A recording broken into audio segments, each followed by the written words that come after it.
Secret friends, unite!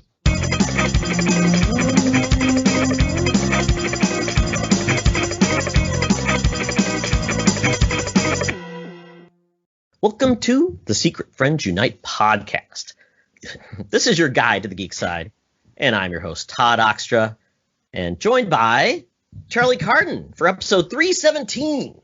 Yes. 317, which is typically the date of St. Patrick's Day, of which is this upcoming week. So how do we swing that? Top of the morning to me. Yes, my sister's birthday. I have to get her a gift still, but I looked at her Amazon wish list, and there was not much on it. So, so I asked her hubby, and maybe he will tell me something, because I was going to get her something, but, they just moved into a new house, and maybe she wants something nice to fill it up. Housey things. Yeah, that is a modern-day faux pas, not having a full Amazon wish list. Tisk. Yes, and I don't believe in giving gift cards for gifts. I just find it irrelevant. It's basically, here is money. Now for my birthday, give me money in return. I cared enough to get you something and not care. Yes. I don't necessarily share that feeling, but I understand where you're coming from.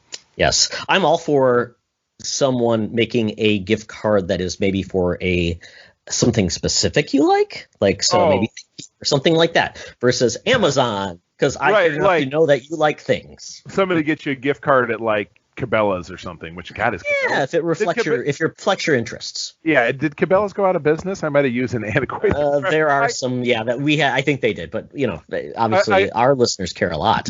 A gift card to Kmart. Of the two of them we have here in Michigan. yes, that's right. Going on. So we're back together again after having great guests last week. We are just the dynamic duo this week, and we're going to talk about a movie that I had never seen its alternate cut, and that is Superman to the Donner cut. That's going to be our Thunderdome topic. But before we get too far down the road, we're going to talk about this wonderful comic book cover that also is 317. Charlie, it's your pick. Tell us all about it. It was my pick. I thought, this episode's about Superman. I'm on a bit of a Superman kick. So this is Action Comics. Was Action Comics the original comic that kicked off the DC era, or was that? And then Detective Comics was around for a while before Batman was introduced. But I'm almost certain of that. So this is issue, obviously 317. It's from October of 1964, and it's a 4-panel. The first panel said, "See the Man of Steel's face turn blue from sadness, white from shock, green with envy in the rainbow faces of Superman." I love these emotive covers from the 50s and 60s that just add up to almost nothing. Yellow from fear. The bottom of it got cut off. It's something he's holding. He's gray and he's holding a newspaper that says Luthor escapes again. So you assume he's pretty pissed off. And then there's two chicks kissing him, and he has flesh-colored face. Again, entirely irrelevant to absolutely everything, but it's dumb and it makes for a good kind of an eye-catching cover. But yeah, just a lot of exposition. I mean, God, most comic covers that I see today don't really have much writing on them at all. I can think of the last 10 or 15 issues of The Amazing Spider-Man now, which they've been focusing on a particular story that's kind of very grim and gritty. No writing at all. So to see something like this, it's like, geez, you're kind of giving away the store, and there's no mystique. How much more do you have packed inside? But I'm sure there was tons. I'm sure it gave away the plot completely. Their ability to make allusions to something and tell the whole story. It's like a bad movie trailer. That's why you buy a comic, because you want to make sure what happened on the outside was exactly what happened on the inside, and typically it does not. That's one of the biggest flim-flams in the business is that didn't happen, or you get an awesome looking cover and then you get the fill-in artist from Mad Magazine, and then you're like, oh. What, me worry? Exactly. Yeah, I'm guessing where he's blushing and getting the girls kissed, it's probably a pink kryptonite where he's embarrassed. Or he's a lady man. I don't know. It could be one of the. We just have to guess. I'm just. How could I possibly guess? So yes. Anyway. Yeah, Action Comics #1 was Superman's debut, a rarity back in the day where actually you started off with that character in his very own first appearance in #1 of a comic. So and cool. Very oddly not named after him, because the comic was more about action than it was about Superman, I guess. Yeah, I mean, yeah, that was the back of the day. You used to have those like anthology books where it was always rotating, and you have somebody else, and maybe it's stuck. Oh, there they are. This is a great like All-Star Squadron or something like that, and yeah, a lot of fun times with comic books back in the day. But I'm guessing that was around the early '60s is when this comic debuted. So. Thanks, Superman. It's going to be a very Superman type episode. So hold on, kids, and it's all about truth, justice, and the Secret Friend's way. Oh, yes, absolutely. But we don't get that kicked off unless we're talking to a certain sextagenarian news anchor by the name of Madam Webb, yeah? All right, so let's check in with our gal pal, our senior news correspondent. So without further delay, Madam Webb, take it away. Now it's time for Madam Webb's rumors and news. Take it away, boys. Thank you, Madam Webb. Oh, my goodness. I heard you got your first vaccination shot. Unfortunately, you bought it off the black market, so you are now cured of scurvy. Yay! Ah, scurvy. Arrgh! Yes, the semen's curse. Long, hard, and full of semen. Got it. Oh, yes. So we start off with the news this week, and this is a fun one because I think Charlie says he doesn't care about things, but then he truly does. So one of those things he truly despises is Avatar for some reason. It's not like it hurt. It's not like it killed his parents and now is his arch enemy or something like that. But you don't know what it did to me. But I think most people are just kind of like aloof to Avatar. It's like, yeah, it happened. But it made a lot of money, so that's fine. But Charlie is like now the fact that it is now dethroned, officially, Avengers from the global box office champ. Charlie was national TV, so who cares about it versus Avengers, you've got to win this for us, for Disney. You think Disney is going to take this laying down? Get ready for a 5.5 hour double feature of Infinity War and Endgame to come back and take the world over. I'm just telling you it's not over. Charlie, it's never over because Disney owns both and they don't care. They love this. It's like giving your, it's like picking your favorite child. If they both do well, you don't care. If they both do badly, oh well. Yeah, well, that's because you have one kid. No, I'm just kidding. That's true. But yeah, so apparently China's really they actually achieved their biggest opening ever a couple weeks ago. So their box office is really coming back into play, and their movie market is definitely surging back. And their growth of the box office is kind of crazy. I think the last 10 years they've opened up, additional like 3,000 movie theaters, which for us that's like kind of what we get now in the United States. So it's kind of crazy. But yeah, I mean, it's interesting to see. This is kind of a forebear of what we're going to see. Hopefully, eventually, is the box office coming back. We'll talk about those numbers. We'll have our box office summer game. It'll be a lot of fun. But yes, there was only a 7.82 million gap between Endgame and Avatar, and now Avatar is displaced it with $8.9 million, and maybe it'll stick around because it's been 10 years since that movie debuted. Actually, over 10 years, 11 years. Yeah. And it's one of those things where it's like, I guess it's time for a whole new generation to experience that film because it's been largely, like we said, there hasn't been a sequel in 12 years. So, and I think we're finally getting one in 2022. So they just want to get this, they just want people to remember Avatar exists and this is their way to do it. So, and in Marvel even nicely tweeted at them, Charlie said, congratulations to Jim Cameron, all of the Na'vi Nation for reclaiming the box office crown. We love you 3000. That does display a certain level of class. But again, like you said, because it's Disney, it's the snake eating its own tail.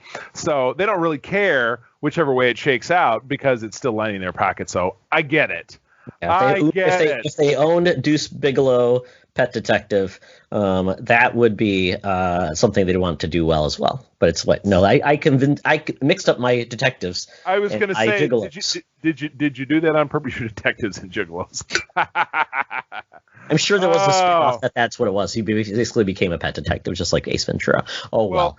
Don't forget the Rule 33 that if it exists, there's pornography about it. So it's always possible.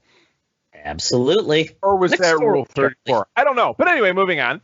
Amazon's The Boys, which we love here, and we did a feature-length cast about a little while back. Spinoff cast its first superhero. So Amazon Studios R-rated college-themed spinoff. So it's like, what the hell's a great college TV show? Accepted? Was that a show or was that a movie? Like with Justin Long and trying to think of like a show that was about college. Saved by the Bell, the college years. Oh, there was the undergrad. Was that undergrad a show? I don't remember. Maybe so. Gilmore Girls took place in college part of the time. Yeah. You're right. Undeclared, that was the college. There you go. Yeah, there's always some show like Smallville goes to like the college, whatever. And again, we're talking about Superman goes to the college function. But anyway, they cast their first young superhero in the Rookie and Southland alumni Lizzie Broadway. Now, that is not someone whose work I'm familiar with, but her previous credits include ABC's The Rookie, the Lost Boys TV movie. I don't think I saw that. That wasn't the direct-to-video one that had the surviving Corey in it, was it? Was there another Lost Boys? The Frog Brothers. Remember they made those Frog Brother movies for right. It's got to be one of those direct-to-video ones, yeah. But and here's some real winners. So trio shows my wife loves: Chicago PD, NCIS, Bones on Fox, and then TNT Southland. I know that April watched a lot of those, so maybe she. So this is a cop show. Well, it says the R-rated spinoff of The Boys will take place on a superhero college campus run by Vought International. The Untitled spinoff is described as irreverent, R-rated series that explores the lives of hormonal competitive soups as they put their physical, sexual, and moral boundaries to the test. Yikes. Part college show, part Hunger Games, and all satire and raunch. So, I mean, The Boys is... we just absolutely love it. It's it's imagine the Justice League if they were all a bunch of homicidal, narcissistic sociopaths. It's great. Give the Kardashians super hot powers. That'll go well. Yeah, exactly. So this sounds like fun. I would imagine if this is in production, we might be seeing this. I know that season 3 of The Boys is rolling cameras right now, but I don't know that we get a head off of when we might see this, but I would imagine a year seems reasonable to me. I mean, what do you think? Yeah, I'd say so. I mean, yeah, you're from start of production, maybe 15 months or so makes a lot of sense. And this does remind me of that spin-off of the Boys story. Remember when they had that team they took on and Huey killed by accident? That weird team that they were trying to get blackmail on. This seems like it's taken from that. Oh, wasn't it Teen Squeam or Teen something? Yeah, they had a name. They were a superhero teens team. And yeah. one of them translated in the show was Pop Claw, and she was the one who killed the dude with her thighs. Yes. In a way. Yeah. So this should be fun. That universe is big. This is going to be a lot of. Interesting to see if it can pan out. I mean, you can't always repeat the same type of story and get the same success from it, but maybe there's a new flavor they can add to it. But I like it. I like it. Me too. All right, what's next? All right. Well, a show I enjoy, but I need to really dig into it, is Doom Patrol. I'm about 2 episodes into season 2. Really love the show. You are 2 episodes ahead of us because, we watched the first season. Oh, you finished the first season? Yeah, on DC Universe, but then I kind of lost interest in DC Universe, and that went away, but then that turned into HBO Max, and so obviously it's accessible in that fashion. So, there's definitely an occasion to go back.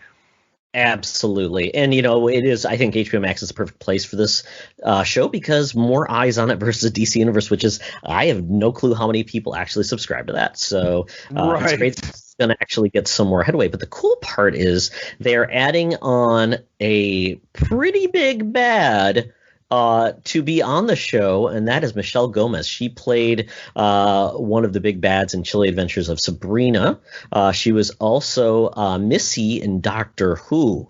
Oh, and she also was in The Flight Attendant, which I have not watched, but I want to watch. Oh, it's fantastic. And I had that same experience when I was watching. I'm like, wow, she's got a face. It's really, that's always my expression when April and I are watching the show. I said, oh, that lady's got a face.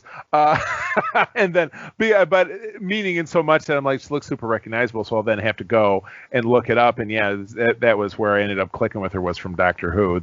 See, not that I'm a serious Whovian, but we've definitely watched our share. And certainly some of them pop up. And I like her very much, a very intense kind of smoldering look in her eyes. So very intense, and certainly seems to be fit the bill for a show like this. So that's awesome.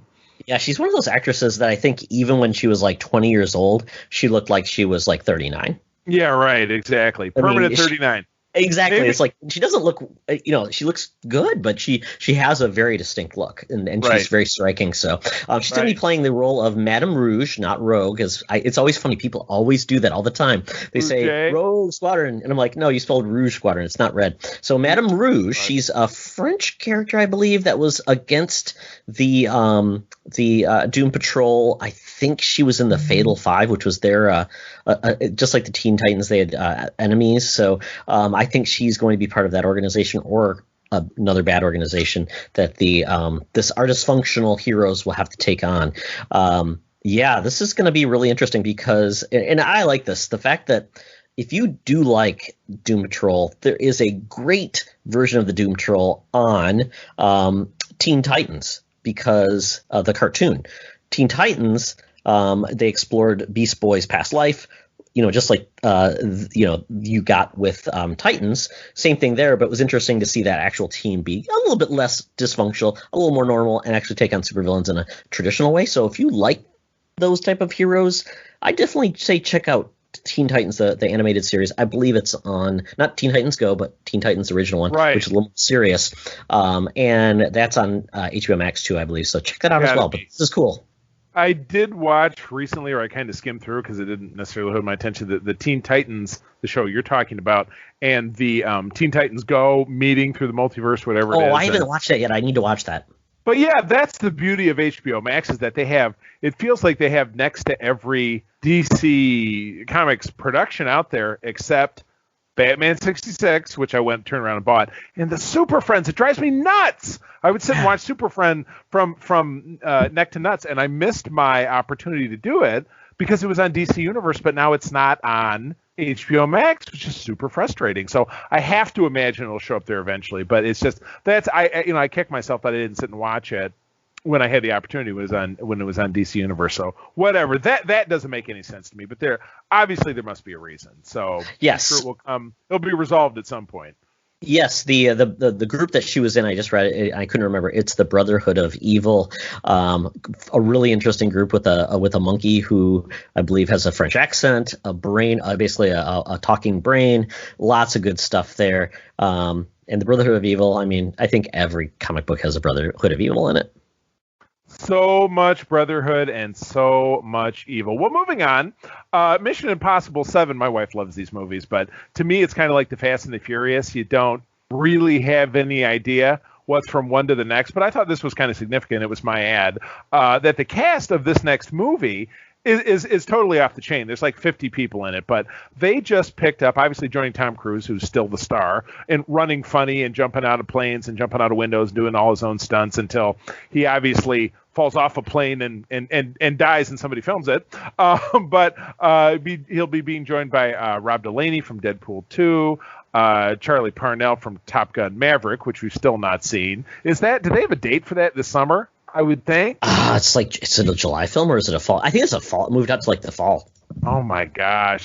Indria Varma from Game of Thrones, Mark Gatiss from Sherlock, and then Carrie Elways, I think, is the most significant one, because certainly those of our generation absolutely love him. Also, Shea Winningham, Haley Atwell, Palm Clemertief, who is, of course, Mantis. You got Mantis and Peggy Carter, and Isai Morales, who's a great, accomplished actor. I remember, of course, from Caprica, Todd's favorite Battlestar show.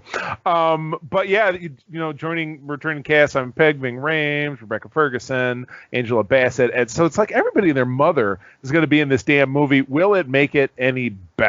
Because, again, I don't know about you. I mean, Todd, have you kept up with these movies? Oh, we own them all because April loves them. She's like, yeah, it used to be the thing I would grab a disc from the library and you could do the disc to digital on Vudu where you snag the code, and then if you were cheap, you could update it in standard definition, which makes Todd throw up. Or you could spend $5 and get it in HD. Well, that $3 window was obviously a little bit too much for me. And I will admit there's more than one time that I didn't spend it because I knew how upsetting it would be to Todd. But that's what friendship is. Oh, yes. Hurting your own eyes to spite me. Seems like a well-placed plan. I did laugh, though, when you said one of the actors, Carrie Elways, was also in Hot Shots. So... in Top Gun, kind of making fun of that. It's kind of like a 360, 180 connection between the two. A 360, it turned all the way around. Absolutely, and they looked at each other and they said, "I've got the need for speed." Oh yeah, instead of "I loved you in Wall Street." Yeah, exactly. Yeah, exactly. Yes, but yeah, if anything, those movies are highly entertaining. I think the first two are kind of generic. The third, though, I think that was the one that J.J. Abrams, and it just really found its footing. And then they've had really good directors. They are over the top, just like, oh, what's he going to do next? Just like the Fast and Furious. Are they going to fly a Datsun into the moon? Yes, they will. Count on it. Yeah, absolutely. So yeah, they're always entertaining. I think I can't never remember which ones I've seen because it's like, oh yeah, I think so I have not seen all of them, but I've loved all of them. I've enjoyed all of them. They're very satisfying. I think the last one I saw was on a plane to Florida when we were going to Disney 2 years ago. So yeah, I need to watch the last one. I don't think I ever saw that one. We have. I'm pretty sure. And check my. Aren't they on Paramount Plus now too? I'm not sure. Paramount Plus, obviously, they I don't know that they have absolutely all their content, but the stuff is on my Vudu. You just go there and look for it. I think you'll find it. I think you'll find it all because, again, April really likes them. So we kind of picked them up kind of in sequence. So you should find them there. Should you decide that you have. Rather than use an app that has everything. But you make me feel justified in buying it. If you're making me watch them if you're going to make me watch them in SD, man. Well, what if they make you watch it in SD? What are you gonna do then? Oh, I'm sure they would.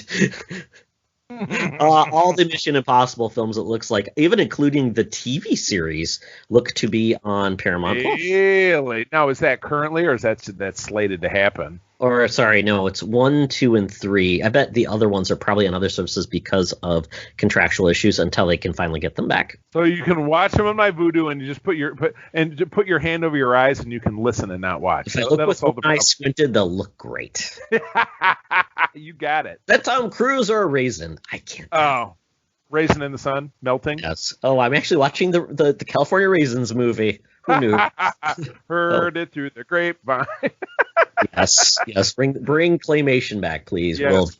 Yes. That would be terrific. Yes. All right. Next story is very cool. I'm glad you picked the story, Charlie, because what they've been doing, DC has been doing with continuing a lot of its old properties that are no longer on basically being made in either cartoon or movie, is they're basically, or TV, is basically making comic book series out of them. And Batman the Animated Series back in the day did have a spinoff at the same time, comic, and it basically did more stories in the Batman the Animated Series universe. But now it's really come back again, and it's being done by one of the creators of Batman the Animated Series, which was Paul Dini. And it's called The Adventures Continues, and it's relaunching with #1. The cover looks awesome. It's got Dead Man on it and Superman or Batman. And then in the background, the Court of Owls. Woo! I love it. Cool. Very, very cool. We just talked about them not that long ago. And the fact is, once again, they're being incorporated into more corners of the Batman universe. Even, obviously outside of just the comic book, is pretty cool. Absolutely. Like I said, that was a cracker jack. I loved reading that. Loved talking about it. I certainly feel like that's the best Batman story I've ever read. So proliferation of that is awesome. I actually started watching Batman the Animated Series on HBO Max within the last couple of weeks. And you want to talk about SD, that really does not look like it survived the test of time just from a visual standpoint. And even a lot of the references seem a lot of dated. But again, just in the first 10 episodes, they have an episode defining really every great Batman villain. So they just did not hold back. But I never really understood, was that supposed to be set in the Batman the Animated Series averse? Was that supposed to be like a continuation of that Tim Burton movie? Or no. Was that no, it was just doing something. Its own thing. They basically said they wanted an iconic take on Batman that could be kind of timeless. And in the way they animated it, using black backgrounds versus white, they did a lot with it. And Charlie, that was actually remastered for Blu-ray, actually, not that long ago. So it is an HD. It was remastered. So Yeah. I mean, are you sure that it's on HD and HBO Max? Because it just looked really crackly to me. So it could be my imagination. Well, I mean, it's strict still attention. old. It's still old animation. It's not like they can Yes. redo it. They didn't remaster. They might have tweaked some of the art and things like that. But Right. yeah, it was completely remastered, cleaned up, in HD. Gotcha. So Yeah, and that celebrates its 30th anniversary next year, which is insane. Fall of '92. I remember what a big deal that was, and that was after I think the summer gave us the Batman Returns with Danny DeVito as the Penguin, and it's a Christmas movie. We watched that one at Christmas. It was a big deal, but yeah, still not a fan of that. When it comes to that original 4-pack of Batman movies from the '80s and '90s, I stick with Tim Burton with his first one. So anyway, that's just me.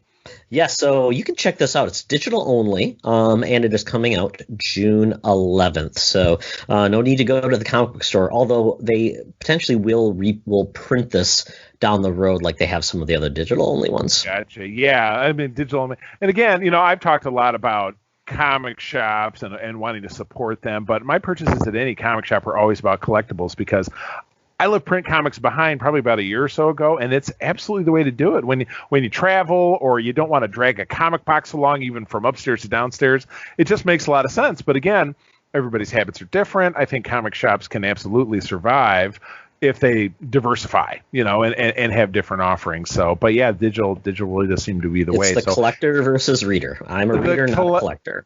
Yeah, I'm the same way. I mean, I take all my print comics and I give them to my friend's kid because he's 8 years old. I know he'll enjoy them, and my eyes are too squinty to read something that small. So anyway, to store digital comics. It's cheaper to store digital comics because you don't have to do anything at all. So anyway, moving on. Next story is one I actually talked about over on Code 47, also coming out this week. And our guest was Aaron Davies, who is a fellow Starfleet International crew member of mine who joined me because Alex was not available. But the Strange New Worlds show starring Anson Mount as Christopher Pike, which is huge for me. I love the portrayal in Discovery Season 2. He's my biggest cosplay. He's my favorite. That show also is going to star Ethan Peck, who's a grandson of Gregory Peck. I don't know if everybody knew that, as young Lieutenant Spock, and then Rebecca Romaine as Number One, all from the original Star Trek pilot, which was The Cage, never aired back in 1964. But they had a great season, great portrayals of the characters, so much so that they now have their own show.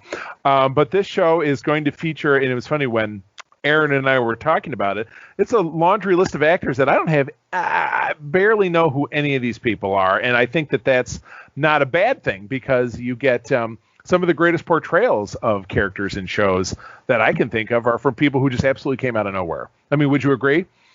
Absolutely, because you don't have to worry about, oh, I hated them in this. I mean, we all have like me and Tom Cruise, right?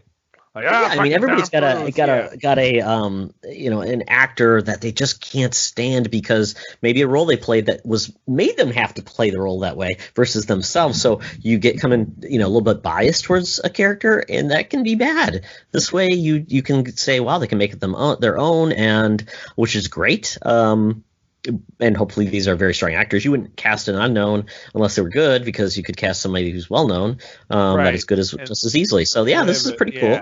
And have a better opportunity. So castmates are going to be, and again, I didn't even try this dude's last name, but his name is a gentleman, Babs Osulamoken from Black Mirror, Christina Chong from Doctor Who, Cecilia Rose Gooding, who it doesn't list anything here, but as we read the article that Aaron and I were looking at, she is a Broadway actress, which is very exciting. Always the very best. Some of the very best are stage actors. Jess Bush from Playing for Keeps, doesn't ring a bell, and Melissa Navia from New Amsterdam. I think that was like a medical show my wife watches. I think exactly 50-50. Yeah, sure, why not? Dr. Cop Lawyer. Dr. Cop Lawyer, or if it was like JAG, it was Dr. Cop Lawyer, Naval Officer Pilot. Yeah. Exactly. So shoot them with missiles. Exactly. So there was confirmation about a month ago through, I think, the Instagram of Ethan Peck that he's from California, but that he was in Toronto because there's a picture on Instagram of like a shopping cart frozen in a snowbank or something. Like, he must be in Toronto. But then there was nothing. But production is swinging. But my question, certainly as an avid Trekker and then as a Trek podcaster, is when will we see this?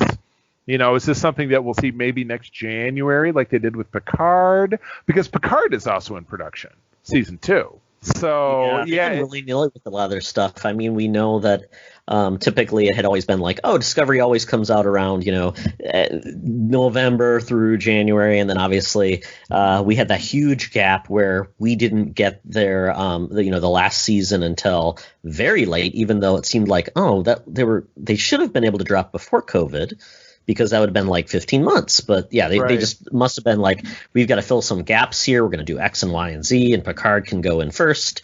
And so I'll be curious how they're going to balance these, because you're so used to getting season upon season, right? Year after year, and now we have big gaps. It can be frustrating to fix. Everybody thrown in the mix. And so this show is purportedly said to follow a little bit more traditional Trek cycle of episodic television, so a little bit more Planet of the Week. We got to go over here and fix this problem, then we'll move on. And Aaron, when we were recording Code 47, remarked, I really liked that I could tune into an episode of DS9 or an episode of Voyager and just watch it and not have to be like, what's the big story, like with Discovery or Picard? It's one story. And if I'm watching episode 3 and I didn't watch episode 2 or episode 1, what the hell's going? The recap might help a little bit, but other than that, it overall really, detracts from kind of your enjoyment of it. So yeah, that's a hallmark of Star Trek. It was always like you could potentially get a really cool plot, that could potentially be solved in one episode. So it was a great, jumping in point, kind of like comics. You always say,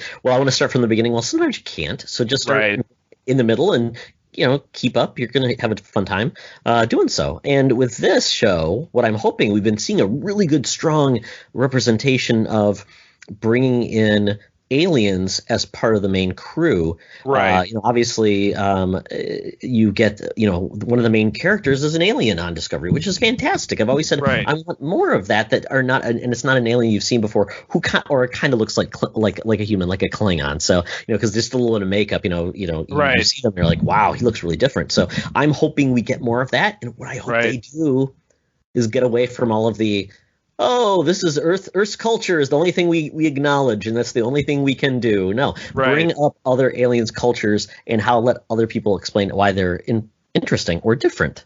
Right, exactly. Which is one of the things that Star Trek has, without a doubt, always done extremely well. So you're right, getting away from that would be a bad thing. So, but I think this is going to be dynamite. I'm really looking forward to it. Yeah. No, big surprise, I'm sure. They haven't had a loss yet, which is great, because by this point, something would have gone to Voyager level mediocrity or Enterprise, and so far they haven't. So I can't wait to see more. We'll see. Absolutely. All right, take us home. What do we got? Yeah, last story is just nice to see how we've grown as a comic book community and that medium, is the fact that we are going to get Pride comics very soon. By each of the major publishers doing stories about characters that are LGBTQ and highlighting them in positive ways. And it's great. So each of them are happening. The Marvel issue is called Marvel Voices Pride #1.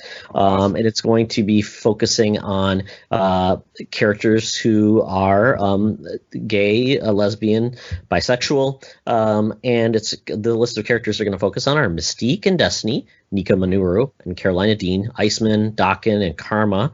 And then also return of Young Avengers, Alan Heinberg and Jimmy Chung.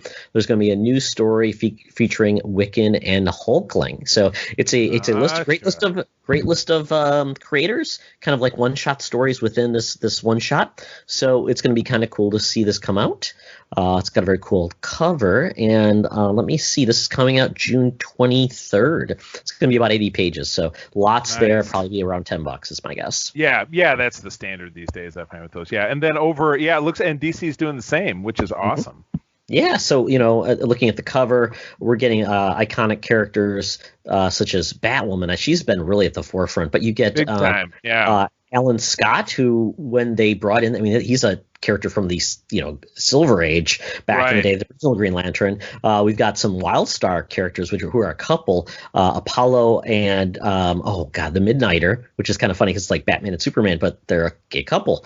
Poison Ivy. Like I said, I've been digging in with the DC lately, but these little bits and pieces, I don't know. I definitely know about Batwoman, and then with Poison Ivy, and I don't know if it's reflective otherwise, but you see her as a lesbian character on the Harley, the cartoon, which is just absolutely fantastic. Yeah, so once again, this is coming out, and it's going to have, like I said, a lot of great creators and some really cool artwork as well with this book. So 80 pages, like I said, probably around $10, but once again, representation matters, and to see this by our big publishers tells us that our hobby is growing and getting out of the I guess just it's a boys club type of thing. So great. No, I totally agree. That's good stuff. So cool. Well, that's a wrap on that. So we're gonna have to bid adieu to Madame Web, and we will have to move. Where are we going now? Oh, Charlie, we're going to go check out the Geekies, where they are now up to 50% capacity, so people can avoid them on purpose. Talk nerdy to me. Talk nerdy to me. We're sitting in the Geekeasy, the cover band's playing. We are socially distanced and ready to get our drink and geek on. Charlie, you watched something old. I did watch something old, but I did it under the pretenses of wanting to watch something that was not as old. So I was looking on. I've had this on my wish list on Vudu for a while now because I really loved the Crisis on Infinite Earths that the CW Flareoverse did.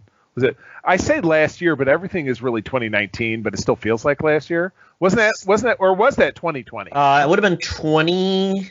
It would have been January 2020, I think. Okay. That time frame, yeah. So really, it was a year ago. So I, not even really looking, I went and I saw, they have a Crisis. They have you buy like 4 episodes or whatever. So I'm like, this must be it. So I didn't do my homework.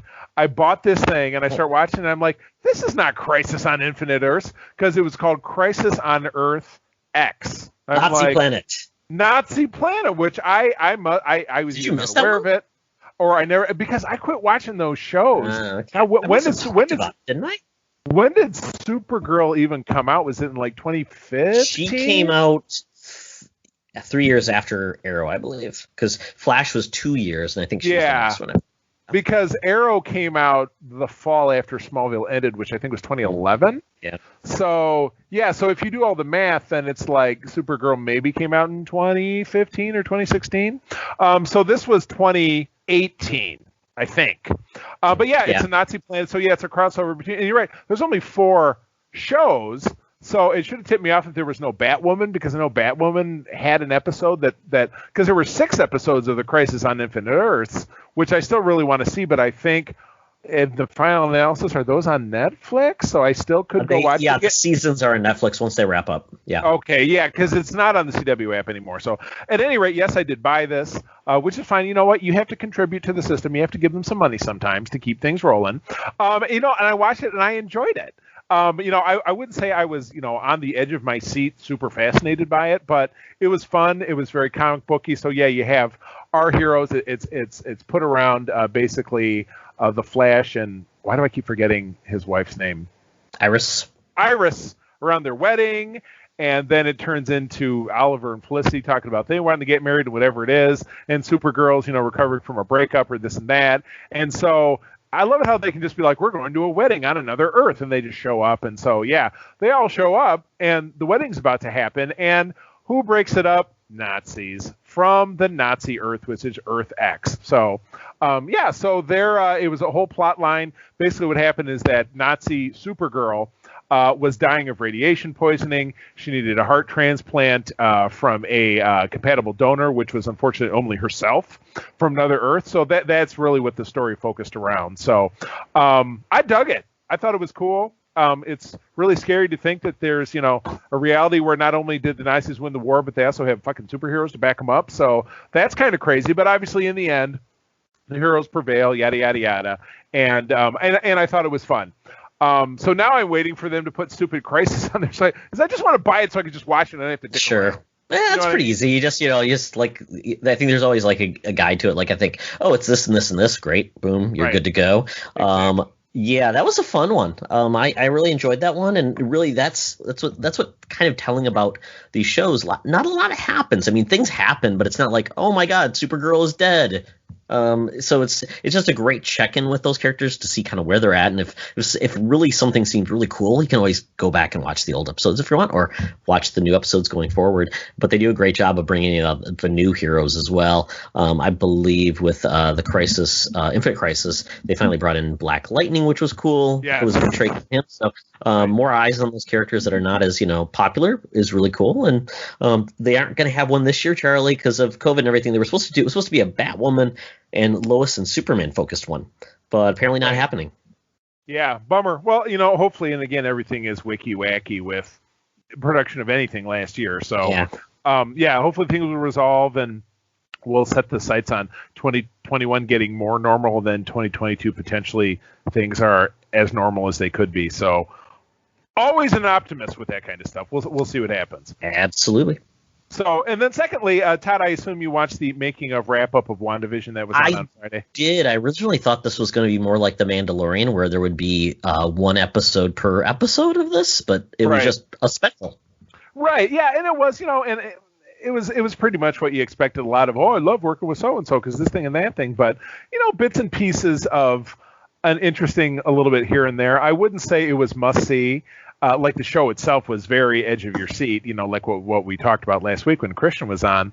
So I thought it was okay. But again, it really wasn't terribly pivotal. I mean, what did you think? Am I kind of hitting all the marks? Did this really ramp you up? No, it was a good summary, but obviously it wasn't going to go truly deep on anything. It kind of covered the how they came up with all of the different aspects of it. Like the reason they chose the director was because he actually was in sitcoms in the 80s and he had done all this work and he had some experience with it. So and they hired one of the guys for the more practical effects because he worked on his mentor has worked on Bewitched, so he had some of that. And then they talked about how they got the music and this couple that they hired who basically tried to find inspiration from different things but used essentially the same type of overlay of music in like the same four notes. But I absolutely cool. love that. I like those bits of pieces, but it wasn't giving you much new. You got a little bit of insight from each character, like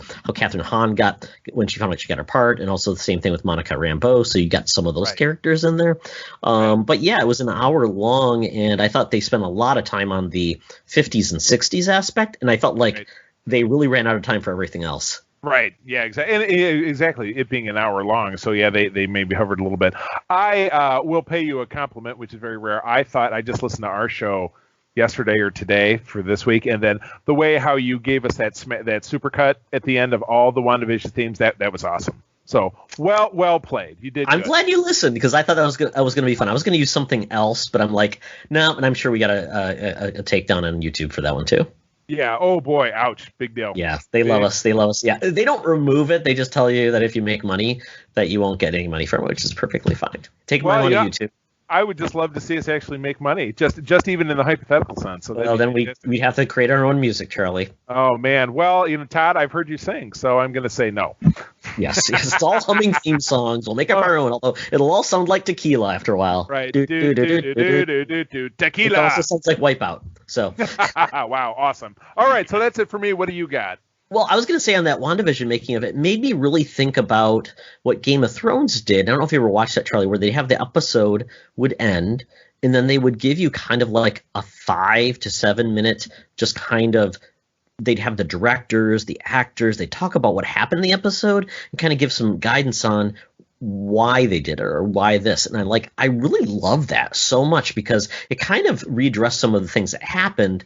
And it just really, and also highlighted how they did it. And I really would have liked to seen that with this. Kind of like Mandalorian, it was the opposite, where I don't want an hour of how they did it on every episode, but just enough. So we need like that little, the Goldilocks format for this. But I did enjoy it. But yeah, it was very much just like here's an hour of how we did it, but we really didn't go too deep. So it's not going to probably satisfy those who really want that really deep director's cut action. Right, exactly. commentary. So, Yeah. Cool. Good deal.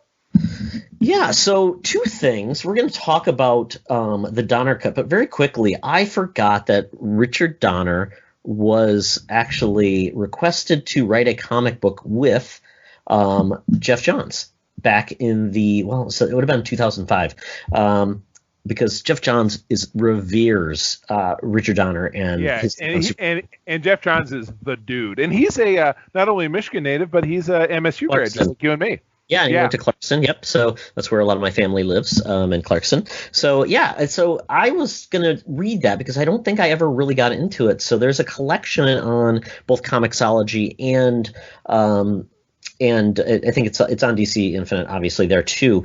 But I was just starting to read the first issue, so I don't want to go too deep into it. But man, oh man, when somebody can tell a comic or write a comic and they can just get into the meat of what this whole thing is about and really get into it, just reminds me how good comics can be. You know, it's not like that. It's not taking forever. It's like if within like 2 pages, you know what's going on. This is your big thing, and you can tell a story. And the way they tell the story in all the panels, really good. This is an Andy Kubert does the art in it. It's awesome. And so I think it's like a 6. I'm trying to think to find the issue where it kicks off, but it was an ongoing story. It was 844 was the issue number, December 06. Sorry, but yeah, it was kind of like a collaboration between Jeff Johns and Richard Donner. Obviously, Richard Donner has never wrote comics before, so I'm sure Jeff Johns kind of took his ideas and put it into a way that made sense. But yeah, I think I'm going to check this out because it looks really good, and it's before the new 52, so it was really what Superman used to be without all the baggage, right? It was just kind of like you could tell these standalone stories and just really have fun with a character. And sometimes it did have legacy and sometimes it did. So I think that's really a really good book to check out. So I'm going to probably read that and just really get the sense for it and if it succeed or not. But just reading the very beginning of it, Charlie, it's just like a Donner movie because it opens up in the Fortress of Solitude. He puts on one of the crystals, talks to Jor-El. So, I mean, it's like the guy has his take on Superman. I think Jeff Johns just loved being able to collaborate with him. So very cool. That's awesome. Good deal. Good deal. Director would do that. Yeah. So I mean, just wait until we get other directors like the Russo brothers doing. They've always wanted to do an Archie comic, so maybe they can do it in the future. I want to see Kevin Smith doing, he's actually done some serious comics, but yeah, let's have him do a Batman 66 that's like all potty humor. What do you think? That would be great. I think it would be perfect. Yeah, like shagging, like Austin Powers shagging all the time. Yeah. There you go. Absolutely. Yeah. And then what I really want to talk about was Raya and the Last Dragon. This is Disney Plus. They have their premiere rentals. So they had the first one they had was Mulan, which we rented. We had a good time with that movie. And then we decided to do it again with Raya and the Last Dragon. It was $30. It's going to come to Disney Plus. Todd, I know money. How I just stopped the press. You buried the lead on that one, babe. That should have been top of the key. Todd spends money. Not cheap, yes, in this format. But I'm like, you know what? I've not seen a movie, like a real big movie, in a long time. So you know what? Why not? It's not like my entertainment budget is so small. Has not really been spent over the last year. And I've kind of been the same way, willy-nilly picking up stuff on Vudu. I'm like, well, if I really want to watch something new, or we add this extra service, I'll buy this movie. It's $10, or I'll buy this movie. It's $5, or whatever it is. You know what I mean? So yeah, I totally get it. Yeah, so I did the same thing actually with the new Bill and Ted film. I haven't watched it, but I bought it. So maybe in the future we can talk about that. You can obviously borrow it from me, from my local library. The local library, yes, Todd. Yes, but this movie is by the Disney Animated Studios. They are behind Frozen, Tangled, Moana. Zootopia, I think, are the main films that they've done, and they're a phenomenal studio. I don't know what changed to really top their game versus Pixar, but I would say they rival Pixar in many ways for their quality, the stories, the writing. It's really well done. This one was really cool. I really enjoyed it. It was basically a reimagining of a fictional Asian country in a fantastical setting. There are dragons and they basically support the humans, but unfortunately bad things happen, which then divided the humans into different call them like regions or I guess states or royalties, and this is all about trying to bring them back together. And there's a big quest. Someone called this like Disney animated Avengers, and I'm like, in a way, it is because it's about assembling a team with special abilities on a big on a major purpose they have, and the writing is really well done. It's got Awkwafina as the dragon. Nice, I love her. You've got Kelly Marie Tran as Raya, does a great job. And Good. You know what? I enjoyed it. That poor woman, everything she went through with Star Wars. So good for her. Yeah, I mean, so this is great that she got this role. It's really well done, beautiful. Like I said, beautiful movie. It's about 2 hours long, which is longer than a normal animated film, but it didn't say so. It lagged. Right. It really went well. Was it sappy? No musical this time. Moana was awesome, but was a musical. Zootopia wasn't. Frozen is. So it's like they're choosing to make things musical or not based on if they really want to. So I think that's cool. But I think if you have a family. If it's just a single person, I would see it's hard to justify a $30 film rental. But if you're desperate or if you love the animation, I'd say it's worth it. But if you have a family of 4 people, it would have cost you that much to see it in the theater. And guess what? You can watch it as many times as you want. And then it comes to Disney Plus for everybody else. It comes to Disney Plus, I believe, in 3 months. So what you're saying is when you rent it, you have it for 30 days? No, you own this. As long as you are a Disney Plus customer, you own this. Okay. Yeah, it's not a rental. It's really it's they call it premiere. Maybe it's a premiere debut or something, but you own it as long as you're a Disney Plus member. So hypothetically speaking, if they decide to go this route with the Black Widow, which hopefully they won't because we may feel a little bit more consumer confidence, but again, it's only 2 months away, that is the route that I'll want to go, is what you're telling me.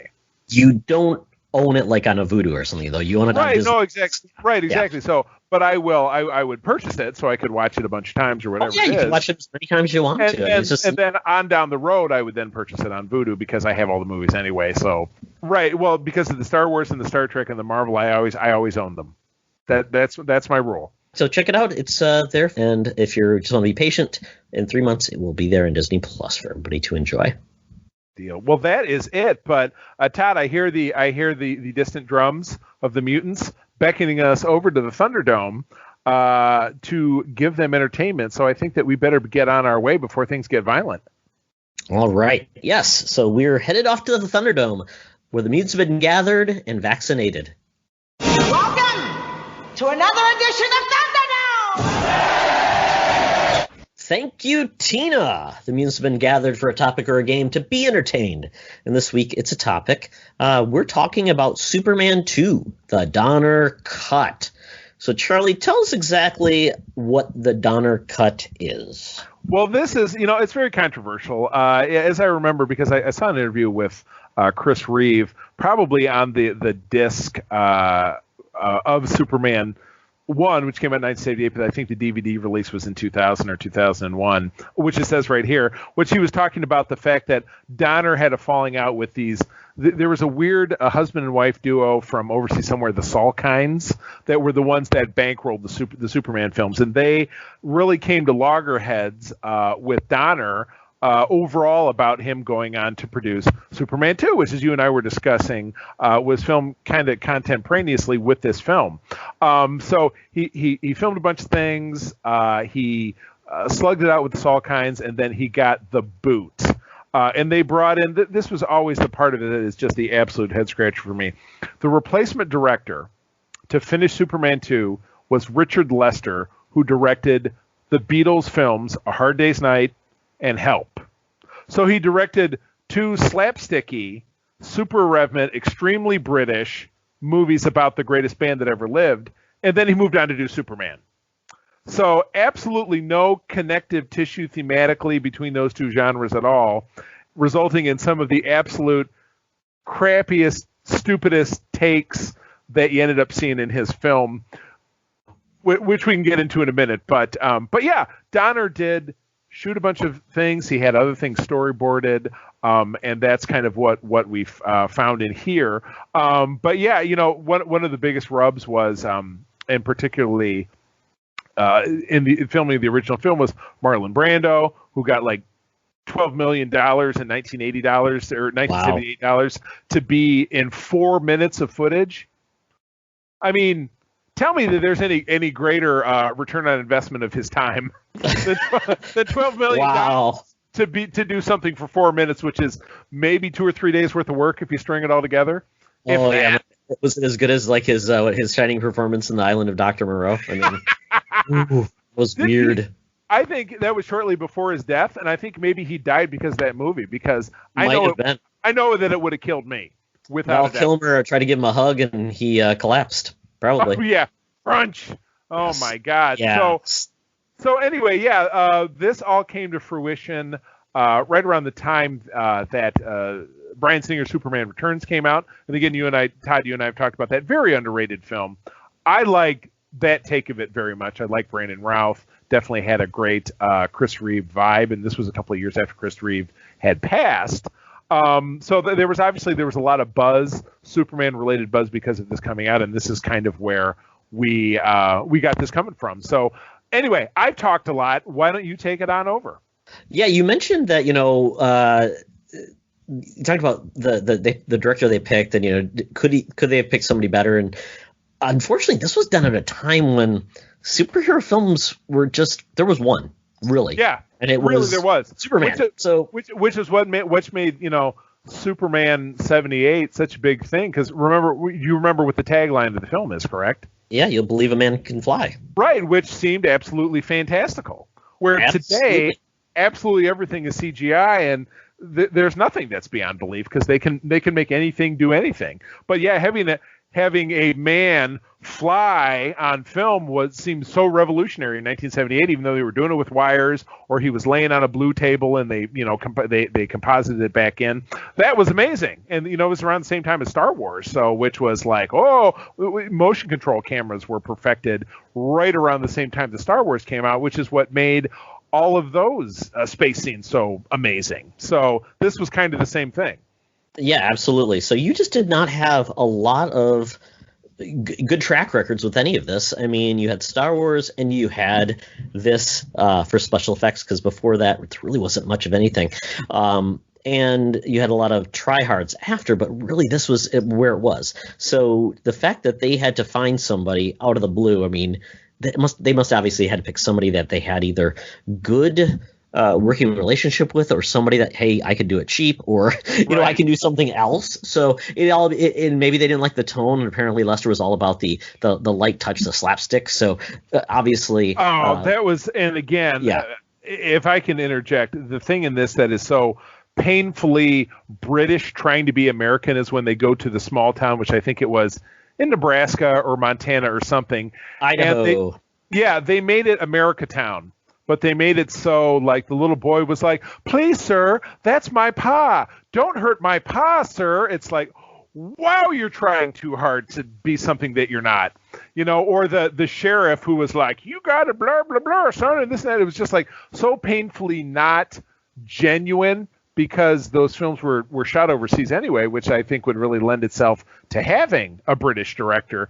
But it was so painfully like, I can really, I think Brits certainly look at, like, everything's like Texas and pew, pew, pew. They have a view, just kind of a view of the way we Yankees are, you know what I mean? And that's really what that entire sequence seemed like. And, Terrence Stamp's performance as General Zod was so over the top to start with that those things absolutely connected. But that just made me, I mean, you had Oliver Twist as a little boy, and he was wearing overalls with no shirt, and he had he looked like he looked like Huck Finn. It was just bad. It just really underscored just how super hard they were trying to make it look American. Yeah, it's going to be interesting, because ultimately we do not have a lot of instances where this has happened. We've had director's cuts, which are essentially still the same director, but it's he got to put back in things that maybe were cut, things like that, edited for time. Blade Runner is probably one of the most famous movies for having multiple cuts, and people are like, which one's the one you should watch? And that's up for debate, but we won't go into it. But in this instance, obviously you had they let him go when he had completed about 80% of this film.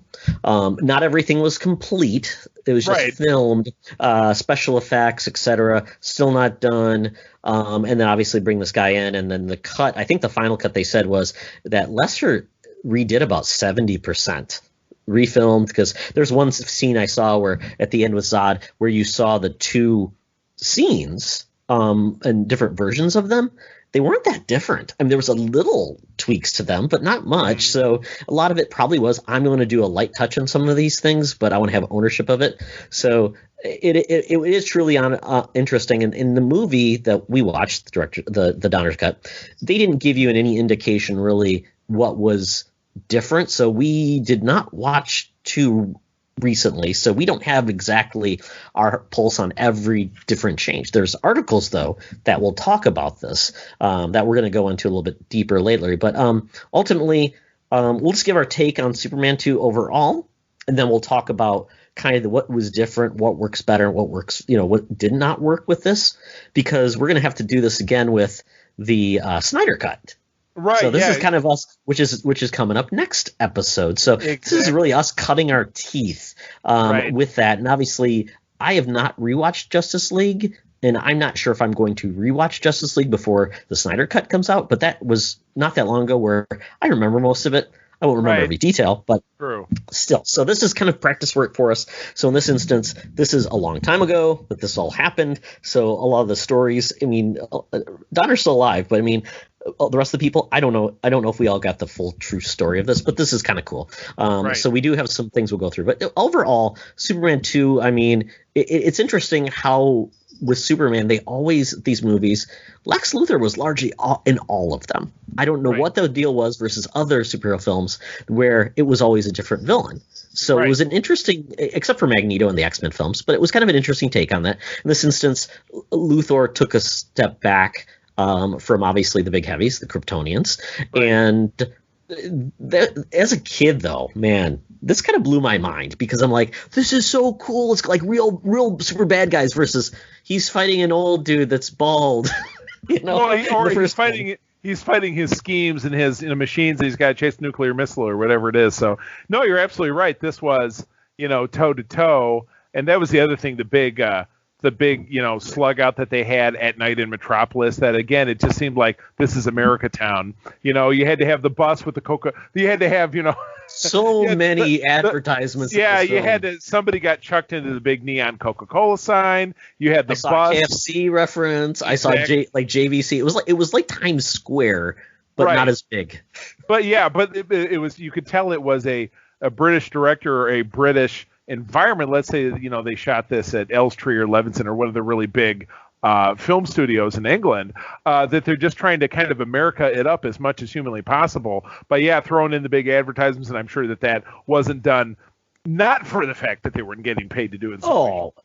Free at all. No, not free. There's no free lunch. There's no doubt about it. So, but yeah, there were aspects of it like.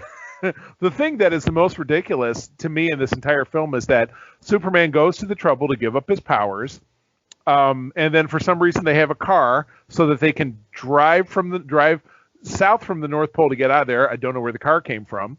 I didn't know that there was Uber up in the Northwest Territories in Canada, where the hell the Fortress of Solitude is. They end up at a diner where this guy beats the shit out of Clark for no reason. This trucker. I mean, Clark is really a wuss. He pushes him through a glass window. He's nobody makes me bleed my own blood.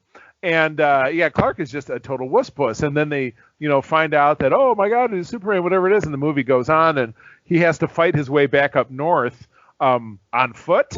So Lois takes the car, and then he has to walk, 400 miles back up north. And he negotiates with the dying Jor, or the dying hologram of Jor-El, and he gets his powers back, whatever it is. Goes through the whole movie, does the fight, and then at the end of it, he has to go back as Superman and find a way to beat the shit out of this trucker bully, which is like, wow, Superman is extraordinarily petty. Not great. I mean, again, it was played for laughs, and was that a Lester thing or was that a Donner thing?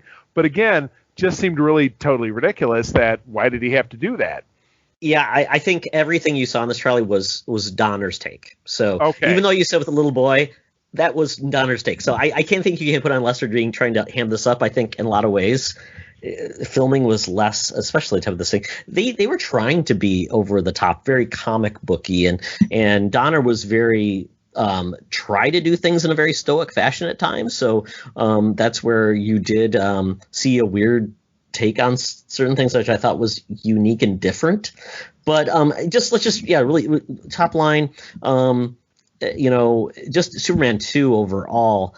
It was fun, but it is of a time where the acting wasn't great. The directing was, regardless of who directed, it felt a little bit fast and loose at times. It's like Totally. we're gonna let the actors just kind of almost act like they're in a play versus really being in a movie, which it just felt off. Like Lex Luthor, man, he's just having a good time. I think maybe because he was probably one of the biggest actors in that film, or the biggest actor in that film. Well, I believe he got. Chris Reeve took third billing in the first Superman movie under Brando and then under Gene Hackman. Yeah.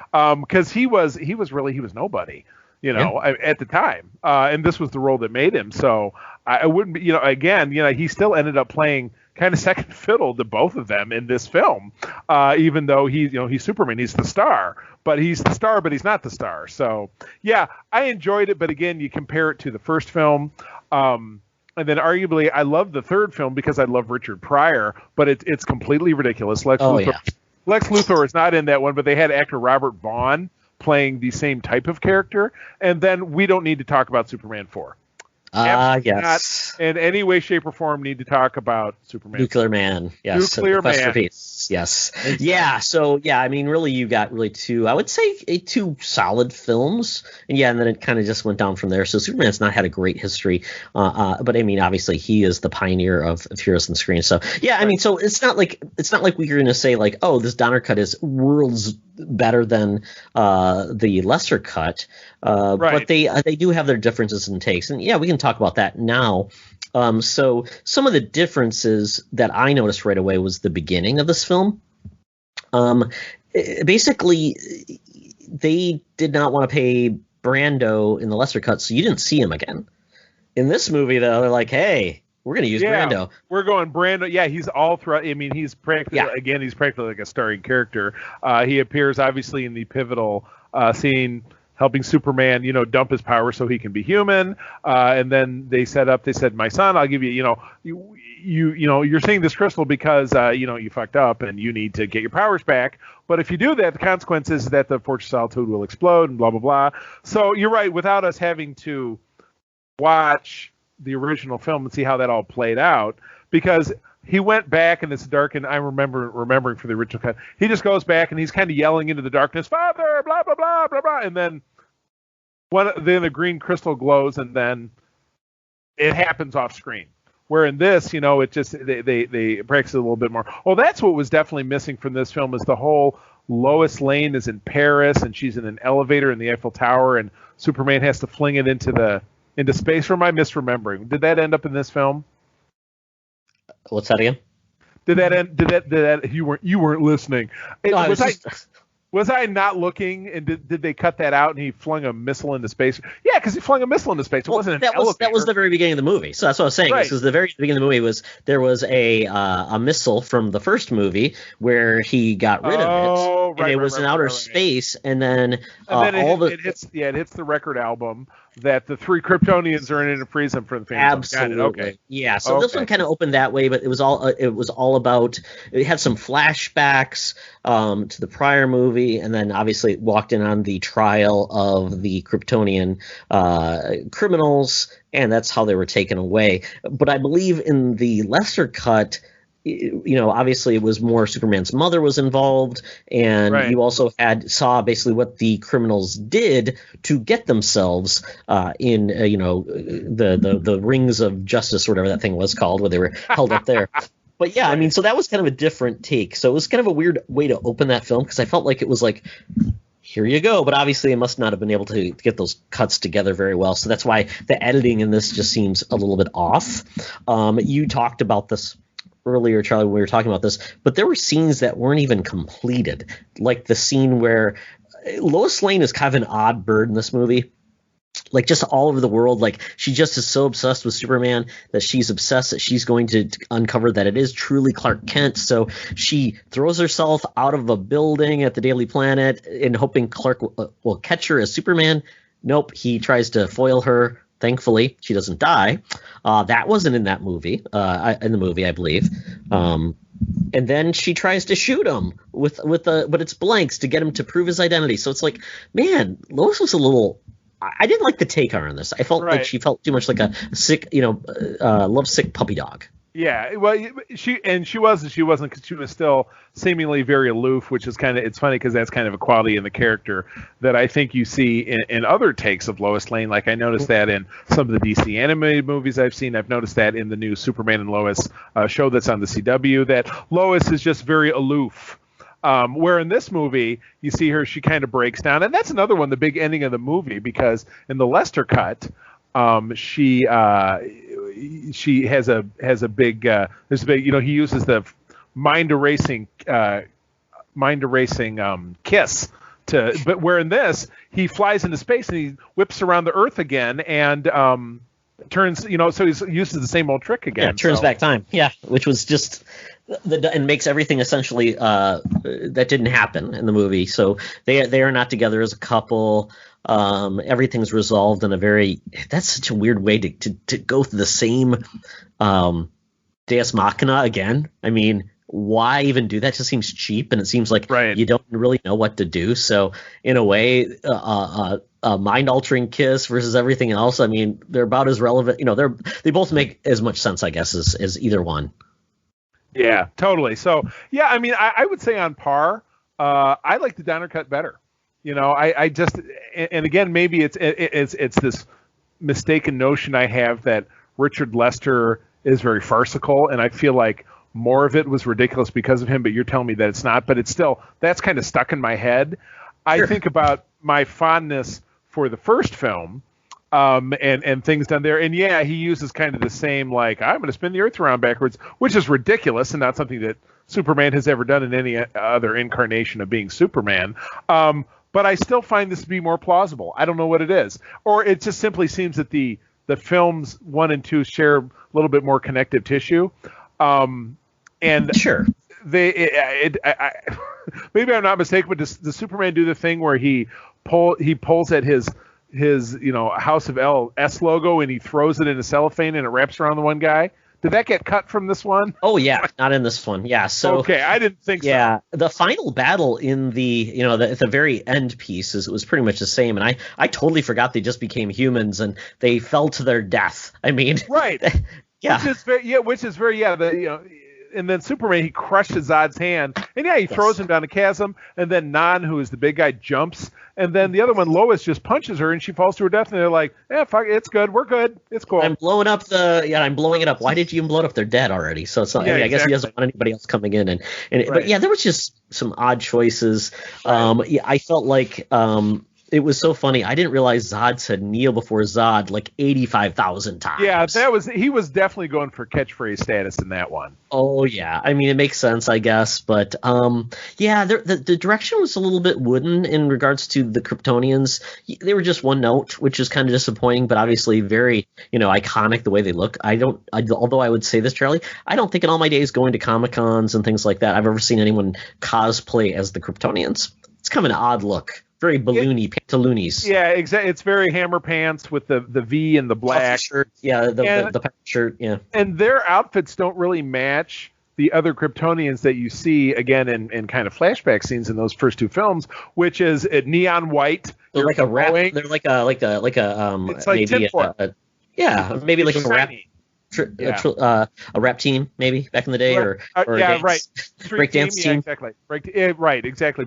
Street team, exactly. So, I'm sure if you hit the Googs and you looked up, Superman 2 Kryptonian cosplay, there's always a cosplay out there of something. But yeah, I agree with you.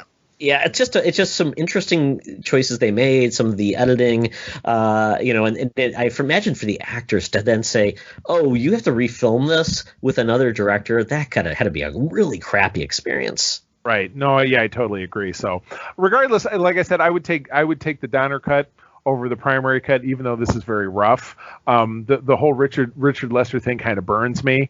And some of the things that he did that were obviously him, because they don't show up in this Donner cut, are are ridiculous. Yes. And really kind of took me away from the movie. So, and again, all I'll ever think about is that I'm an enormous Beatles fan. I'm a huge music fan. The Beatles were kind of my gateway band, and I love A Hard Day's Night and Help, but Hard Day's Night and Help are not Superman.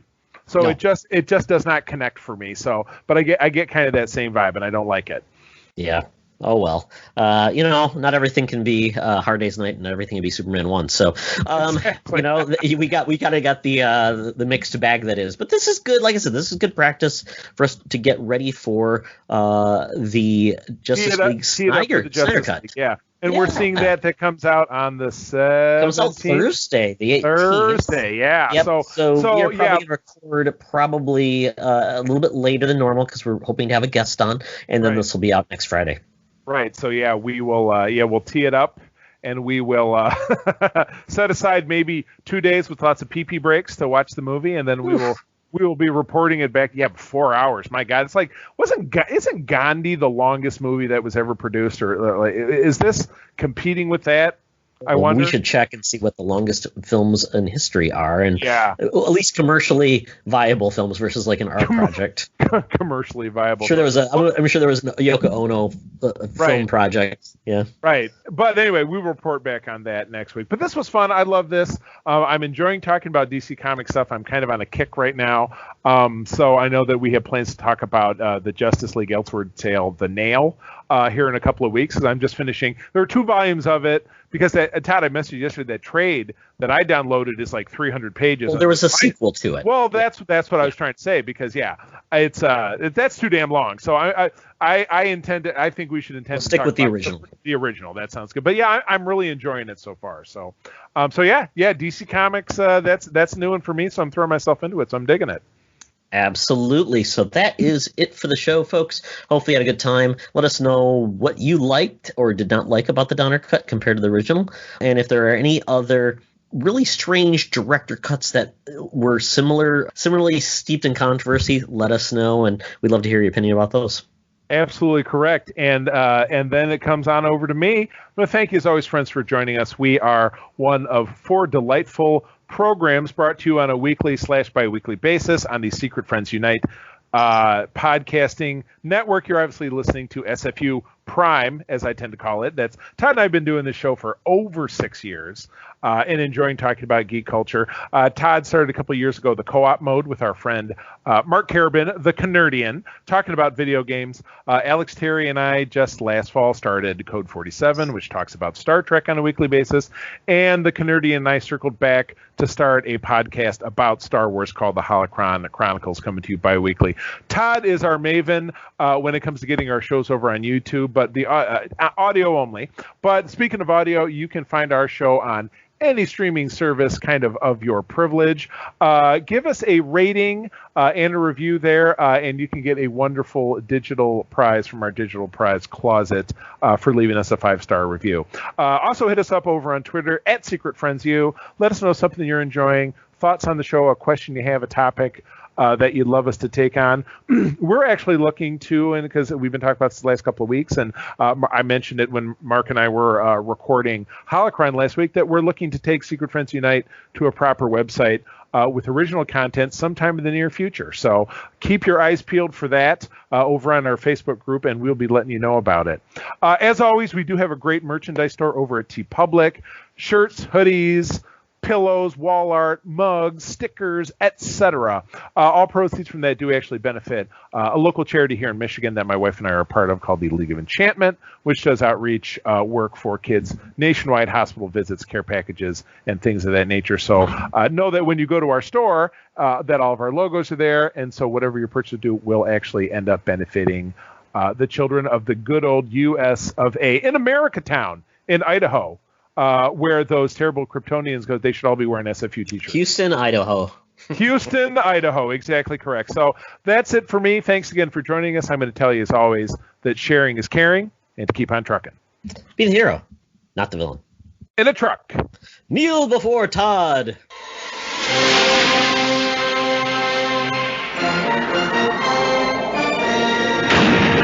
Superman 2. The adventure continues with the 3 villains from Krypton. Each one with the same powers as Superman. Each one dedicated to violence against mankind. Think of it. 3 supervillains. Or 4 if we count him twice. The adventure continues in Paris with Lois Lane.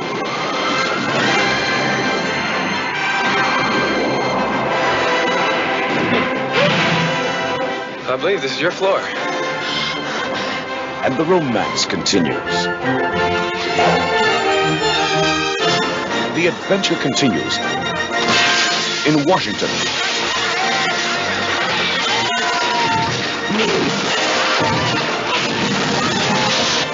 The world is on the brink of destruction.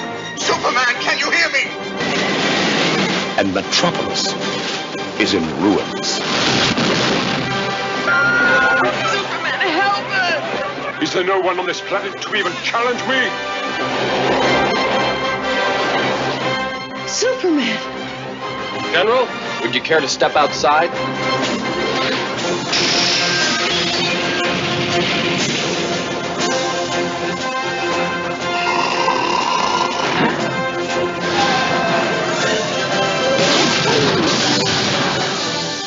Revenge!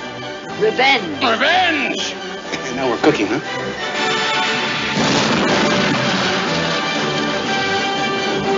The big one's just as strong as Superman.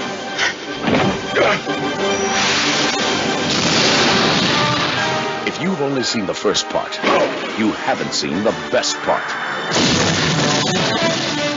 The adventure continues in Superman 2.